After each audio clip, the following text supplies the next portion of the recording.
बिस्मिल्लाहिर्रहमानिर्रहीम। अस्सलाम वालेकुम। आप देख रहे हैं मुझे मेरे यूट्यूब चैनल पर और मैं मुज़म्मिल अवान हूँ। वफाकी वज़ीर कानून सेनेटर आज़म नज़ीर तारड़ साहब जो अब इस कौम से माफ़िया मांग रहे हैं और कह रहे हैं कि मैंने जूनियर जजेस की अपॉइंटमेंट में जो वोट दिया था उस पर मुझे बड़ी शर्मिंदगी है। मुझे बहुत अफसोस है कि मैंने जूनियर जजेस को वोट दिया और आज मुझे इस बात का एहसास हो रहा है। वो जब हुक्मरान इत्तेहाद के पार्लिमानी रहनुमाओं के साथ हुक्मरान इत्तेहादी जमातों के पार्लिमानी रहनुमाओं के साथ बैठकर एक प्रेस कॉन्फ्रेंस कर रहे थे तो उसमें उन्होंने इन ख्यालात का इजहार किया। आप सबको याद होगा कि सुप्रीम कोर्ट ऑफ पाकिस्तान में जो जजेस की अपॉइंटमेंट का एक फड्डा पड़ा था उसमें जस्टिस उमर अता बंदयाल साहब के ऊपर एक इल्ज़ाम ये भी आ रहा था कि वो अपने लाइक माइंडेड जजेस सुप्रीम कोर्ट ऑफ पाकिस्तान में लाना चाहते हैं और इसलिए वो 8 महीने जो कॉन्स्टिट्यूशनल क्राइसिस रहा उस कॉन्स्टिट्यूशनल क्राइसिस के ज़रिए ये बात फिर बाहर आई, लीक हुई और ये पता चला कि जो 8 महीने तक जजेस की अपॉइंटमेंट नहीं हुई उसमें जस्टिस उमर अता बंदयाल साहब जो हैं वो एक सोच बनाकर बैठ गए हैं कि लाइक माइंडेड जजेस आएंगे तो उसके बाद काम होगा। जस्टिस उमर अता बंदयाल साहब जो हैं उनको इस बात का क्रेडिट जाता है कि उन्होंने साकिब निसार साहब की बाकियात को, इफ्तिखार चौधरी साहब की बाकियात को ना सिर्फ जिंदा किया बल्कि उसको आगे बढ़ाया, उसको परवान चढ़ाया। अब उमर अता बंदयाल साहब जो चीफ जस्टिस ऑफ पाकिस्तान है जी, इनसे आज़म नज़ीर तारड़ साहब की क्या डील हुई, आज मैं आपको ये इनसाइड स्टोरी बताने जा रहा हूँ। बड़ी इंपॉर्टेंट स्टोरी है, बहुत इंपॉर्टेंट व्लॉग है और आखिर तक इसको वॉच किएगा क्योंकि फैक्ट्स और फिगर्स मैं आपके सामने रखने जा रहा हूँ। वफाकी वज़ीर कानून आज़म नज़ीर तारड़ साहब और उस वक्त जो अटॉर्नी जनरल थे अशतर औसाफ अली साहब, दोनों ने एक डील करने की कोशिश की जस्टिस उमर अता बंदयाल साहब से और वो डील ये थी कि आज़म नज़ीर तारड़ साहब जो हैं उनको एक लॉलीपॉप दिया गया। लॉलीपॉप से मुराद आप ये समझ लें कि उनको आगे लगाने की कोशिश की गई है, उनको अपनी बातों में लाने की कोशिश की गई और उनको कहा गया कि जी अगर आप हमारे जजेस को वोट देंगे, अगर आप मेरे पेश करदा जो नाम है उमर अता बंदयाल साहब जो चीफ जस्टिस ऑफ पाकिस्तान है उन्होंने कहा कि आप अगर मेरे पेश करदा नामों की हमायत करेंगे तो मैं उसके बदले में नवाज शरीफ साहब की नाअहली ख़त्म कर दूंगा, नवाज शरीफ साहब के खिलाफ जो केसेस हैं वो ख़त्म हो जाएंगे। तो आज़म नज़ीर तारड़ साहब जो हैं वो बेसिकली इन बातों में आए और उन्होंने अशतर औसाफ अली साहब से बात की। अशतर औसाफ अली साहब जो उस वक्त वफाकी जो अटॉर्नी जनरल थे उनसे मुलाकात हुई तो उस मुलाकात में यह तय हुआ और उसके बाद आज़म नज़ीर तारड़ साहब जो हैं वो जब पार्टी के इजलास में शरीक हुए तो उन्होंने वज़ीर आज़म के सामने और साबिक वज़ीर आज़म नवाज शरीफ साहब के सामने ये तमाम बातें रखी और कहा कि जी अदलिया का कहना है, चूँकि उमर अता बंदयाल साहब जो चीफ जस्टिस ऑफ पाकिस्तान है उन्होंने कहा कि आपने परेशान नहीं होना, जो हमारे पेश करदा नाम है उनकी आप हमायत करें, उसके बाद जो है वो हम नवाज शरीफ साहब को क्लियर कर देंगे, उनका रास्ता साफ हो जाएगा। इस बात के ऊपर आज़म नज़ीर तारड़ साहब जो हैं उन्होंने वोट दे दिया सुप्रीम कोर्ट ऑफ पाकिस्तान के जो पेश करदा नाम थे, जो उमर अता बंदयाल साहब ने अपने नाम पेश किए थे। जस्टिस हसन अजहर रिजवी जो सिंध हाई कोर्ट के जूनियर जज जिनका नाम पेश किया गया और उनको बतौर जज सुप्रीम कोर्ट अपॉइंट होना था। जस्टिस शाहिद वहीद जिनका नाम लाहौर हाई कोर्ट से दिया गया और वो भी जूनियर जज थे लाहौर हाई कोर्ट के और उनको भी बतौर जज सुप्रीम कोर्ट ऑफ पाकिस्तान में तैनात होना था। तो ये जो दो शख्सियात के नाम थे ये जस्टिस उमर अता बंदयाल साहब ने पेश किए थे और जस्टिस उमर अता बंदयाल साहब जो हैं उन्होंने ये नाम इसलिए पेश किए थे क्योंकि सर उनको अदलिया में अपनी अक्सरियत ख़त्म होती नज़र आ रही थी और उनको पता चल गया था कि जो डिवाइड है जजेस के दरमियान वो मेरे लिए एक हाइप खड़ी कर सकती है, एक नया प्रॉब्लम खड़ा कर सकती है और फिर एक नई कंट्रोवर्सी खड़ी हो जाएगी कि अगर मेरे वही लाइक माइंडेड जजेस ना आए तो इसका मतलब कि मैं फिर फारिग, मेरा फिर खेड ख़त्म। तो उमर अता बंदयाल साहब ने बेसिकली जब आज़म नज़ीर तारड़ साहब से ये वारदात डलवाई और आज़म नज़ीर तारड़ साहब जिनके ऊपर मैं समझता हूँ कि इस वक्त बहुत से जो अरकान कौमी असम्बली हैं जिनका हुकूमत से ताल्लुक़ है, जो हुक्मरान इत्तेहाद से ताल्लुक़ रखते हैं, जिनका हुक्मरान इत्तेहादी जमातों से ताल्लुक़ है, वो उनको ट्रस्टी नहीं समझते। उसकी वजह यह है कि आज़म नज़ीर तारड़ साहब ने ये वारदात जो डाली, ये उन्होंने बेसिकली हुकूमत के पेट में खंजर घोंपा, हुकूमत के पेट में छुरा घोंपा,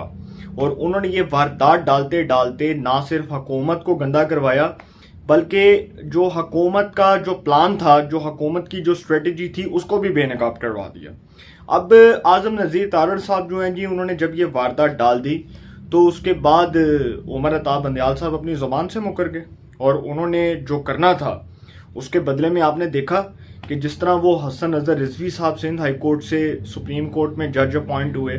जस्टिस शाहिद वहीद साहब लाहौर हाई कोर्ट से सुप्रीम कोर्ट में जज अपॉइंट हुए, तो इसी तरह वो जो अतर मिनिल्ला साहब थे तीसरे जज, उनका भी नाम पेश किया गया, उसके ऊपर कोई मुखालफत नहीं हुई। जस्टिस काजी फायज ईसा साहब की जानिब से जस्टिस सरदार तारिक, उसके बाद मंसूर अली शाह, तो उन्होंने उनके नाम की हमायत की क्योंकि वो एक बड़े क्रेडिबल जज हैं, तो उनके नाम की तो मुखालफत हो ही नहीं सकती थी। लिहाजा जी ये जो दो जज थे, ये दो वोट आज़म नज़ीर तारड़ साहब ने उमर अता बंदयाल साहब के कहने पर दिए, और उन्होंने अशतर औसाफ अली साहब जो उस वक्त अटॉर्नी जनरल थे उनको भी कहा, उन्होंने भी वोट दिया। अब ये जो सारा प्रॉब्लम है ना, ये खड़ा कहाँ से हुआ, ये बड़ी इंटरेस्टिंग खबर है। ये आपको मैं बता दूं कि ये जो सारी वारदात डाली उमर अता बंदयाल साहब के कहने पर आज़म नज़ीर तारड़ साहब ने, उसके बाद उनको पता चला कि उनके हाथ कुछ नहीं आया और सिर्फ जिल्लत और रसवाई आई, और अब वो इस बात पर कौम से माफ़ी मांग रहे हैं और कह रहे हैं कि जी मैं माफ़ी का तलबगार हूँ कि मैंने वो 2 वोट दिए। और आप देख लें जो आज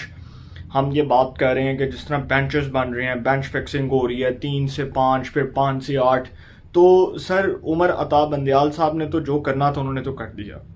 आज़म नज़ीर तारड़ साहब आज सोच रहे होंगे कि उन्होंने हुकूमती पॉलिसी से हटकर जो ये काम किया, इसके नताइज कितने संगीन साबित हुए, कितने जो है वो खौफनाक निकले, और इसके नताइज ने हुकूमत के बयानिए को कितना नुकसान पहुंचाया और किस हद तक नुकसान पहुंचाया, आज वो भी इस बात को सोच रहे होंगे। और फिर जब ये वारदात डल गई, जब ये सारा कुछ हो गया, तो उसके बाद जो हमारे खैर से ये जो अटॉर्नी जनरल साहब हैं अशतर औसाफ अली साहब, ये इस्तीफ़ा देते हैं क्योंकि ज़ाहिर सी बात है वो बीमार थे और वो हार्ट के पेशेंट हैं, उनका बाईपास हुआ हुआ है, तो वो ज़्यादा सर्वाइव नहीं कर सकते थे। फिर उमर अता बंदयाल साहब ने गेम डलवाई, और वो गेम ये थी कि साबिक सदर पाकिस्तान चौधरी फजल इलाही साहब के जो पोते हैं बैरिस्टर शहजाद अता इलाही साहब, उनको अटॉर्नी जनरल बनवा दिया, और उसमें भी आज़म नज़ीर तारड़ साहब ने जो है वो अटॉर्नी जनरल बनाने की हमायत की। तो हुकूमत को तो जो दिखाया जा रहा था, जो असल चेहरा दिखाया जा रहा था, वो तो यही था। और आज़म नज़ीर तारड़ साहब जिस तरह वारदातें डालते रहे, हुकूमत के बयानिए को नुकसान पहुंचाते रहे, मैं समझता हूँ कि हुकूमत को अब अक्ल आ गई होगी, या अगर अभी भी नहीं आई तो फिर कभी भी नहीं आएगी, क्योंकि इतने क्रेडिबल किस्म के लोग जो इस वक्त हमारी पार्लियामेंट में मौजूद हैं, सेनेटर फरतुल्ला बाबर, सेनेटर रज़ा रब्बानी, सेनेटर फारूक एच नाइक, जिनका पीपल्स पार्टी से ताल्लुक है, और बड़े रज़ा रब्बानी और फारूक एच नाइक जो हैं वो बड़े मायानाज वकीलों में शुमार होते हैं,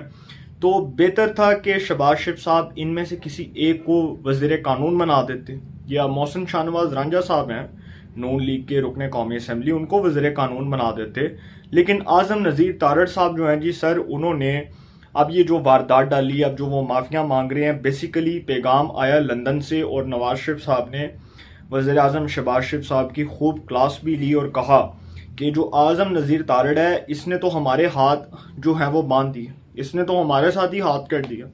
इसने तो उन जजेस को अपॉइंट करवा के बेसिकली हुकूमत के बयानिए को ज़मीन बॉस कर दिया। और आप देख लें कि जो हुआ उसके बाद अब वो माफ़ी के तलबगार बने हुए हैं और कह रहे हैं कि जी मुझे माफ़ कर दिया जाए। बेसिकली उन्होंने ये वारदात उमर अता बंदयाल साहब के कहने पर एक बार नहीं डाली, दूसरी बार डाली जब शहजाद अता इलाही साहब को अटॉर्नी जनरल बनाया गया, और वो बंदयाल साहब की गुड बुक्स में थे। बंदयाल साहब जो हैं उनके साथ उनके फैमिली टर्म्स हैं, और उमर अता बंदयाल साहब जो चीफ जस्टिस ऑफ पाकिस्तान है, उन्होंने ही शहजाद अता इलाही साहब का बतौर अटॉर्नी जनरल नाम पेश किया था, और इसीलिए किया था क्योंकि वो अटॉर्नी जनरल भी अपना बनाना चाहते थे। और आप सबको शायद याद होगा कि जब इरफान सदीकी साहब ने, सेनेटर इरफान सदीकी साहब जो पाकिस्तान के बड़े मायानाज कॉलम नवीस हैं, बड़े सीनियर सहाफ़ी हैं और नून लीग के सेनेटर हैं, जब वो सेनेट के हाउस में, जब ऐवान बाला सेनेट में खड़े होकर वो जब स्पीच कर रहे होते हैं, तो उस स्पीच के अंदर वो जिक्र कर रहे होते हैं अदलिया का, उमर अता बंदयाल साहब के हवाले से वो बहुत सी बातें कर रहे होते हैं। तो अटॉर्नी जनरल जो उस वक्त शहजाद अता इलाही साहब होते हैं वो अदालत में कह रहे होते हैं कि जी वो सेनेट के जो एक मेंबर हैं इरफान सिद्दीकी साहब, उन्होंने जो चीफ जस्टिस से मुतल्लिक बातें की, मैं नहीं समझता कि वो ठीक हैं। तो सर जब इस किस्म की वारदातें डालेंगे तो फिर आपका बयानिया तो ज़मीन बोस होगा। अब जी सुप्रीम कोर्ट में जो 2 जजेस की अपॉइंटमेंट है, वैसे तो 15 जजेस हैं लेकिन 2 जजेस की अपॉइंटमेंट होनी है, तो लोग ये सवाल कर रहे हैं कि उसमें भी डेडलॉक आएगा। मैं समझता हूँ कि जस्टिस कैसरा रशीद जो एक पेशावर हाई कोर्ट की जज हैं, उनके नाम की मंजूरी दी उमर अता बंदयाल साहब ने, फिर एक और जज जिनका नाम पेश होना है, तो ये मामला तो शायद बहुत आसानी से हल हो जाए। लेकिन कौम ये नहीं बोलेगी कि जो आज़म नज़ीर तारड़ साहब ने इस हकूमत के साथ हाथ किया, जो उन्होंने बेसिकली कौम को बेवकूफ़ बनाया और इस बात के ऊपर कि जी वो हुकूमत के साथ खड़े हैं, बेसिकली वो अदलिया के नैरेटिव को रिप्रेजेंट कर रहे थे और उन्होंने अपनी अदलिया के नैरेटिव को रिप्रेजेंट करते हुए हुकूमत के बयानिए को ज़मीन बोस कर दिया। मैं ये समझता हूँ कि उन्होंने हुकूमत के बयानिए को नाकाबिले तलाफ़ी नुकसान पहुँचाया। अब ये जो सारा प्रॉब्लम है, बेसिकली जो सुप्रीम कोर्ट के जो 2 जजेस हैं जिनकी अपॉइंटमेंट होनी है, देखते हैं जी उसमें क्या फ़ैसला होता है, क्या वो डेडलॉक की नज़र होगा या वो बाआसानी हल हो जाएगा। लेकिन नवाज शरीफ साहब कह चुके हैं कि आज़म नज़ीर तारड़ साहब जो हैं उनको उनके ओहदे से हटा दिया जाए, क्योंकि नवाज शरीफ साहब ना तो उनकी कारकर्दगी से खुश हैं,